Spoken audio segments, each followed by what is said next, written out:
very many by today's standards, but by standards in those days, 10,000 people to come to a presidential inauguration was a lot of people. And some even traveled as much as 500 miles to get there. And you don't think much of 500 miles, it doesn't take you very long to get there, but I tell you it took some time to get there in those days. So this was kind of a big commitment. So during the inauguration, they estimate that about 10,000 supporters of Jackson come in for the inauguration. Some travel as far as 500 miles to get there.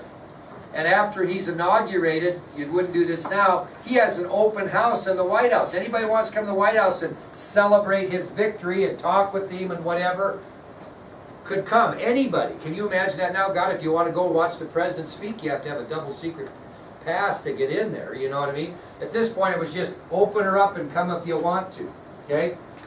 Well, all these followers jammed into the White House to greet him, and they weren't very socially graceful. They're kind of frontier people, right? Common people.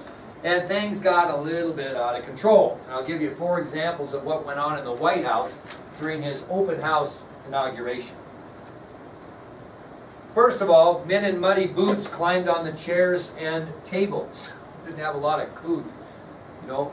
So men with muddy boots climbed up on the chairs and the tables of the White House. And what results when people climb on chairs and tables and furniture in the White House? They break. So a lot of furniture was broken in the White House by the time this thing got over. So men in muddy boots were climbing on the furniture, climbing on the tables, climbing on chairs, and as a result, furniture was broken in the White House.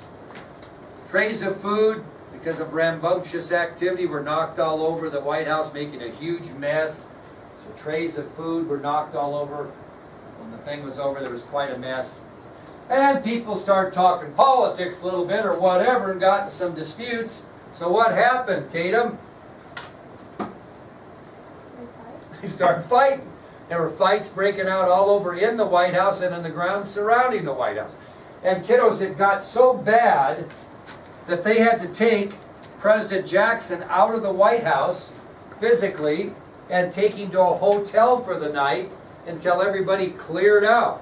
So it was a little bit of a fiasco, to say the least. So President Jackson had to be taken out and taken to a hotel for the night to protect him. What do you think the elitist society thought of this? What do you think about the Republicans? What did they think of this when they saw it? Anybody want to take a guess what their thoughts were? Come on, what's their thoughts? They're mad anyway that Jackson wins. What are they thinking when they see this just nut house going on in the White House?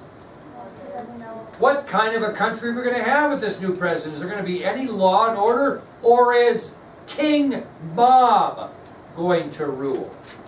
So the elitists termed these heathen, common people, King Mob, and wondered if there'd ever be any law and order in the United States again with this, quote, hillbilly president taking the reins, right? So elitists were just shocked at the behavior, and the wealthy and elitists who witnessed this event at the White House had feared that King Mob would now replace law and order in the United States. What's King Mob? The common people. Okay? Okay, tomorrow we will talk about the spoils system of government. We have a shortened day, but we'll move on and get through Jackson's kitchen cabinet. And Monday we'll have to lecture like crazy. We've got a long ways to go, but we'll get her done.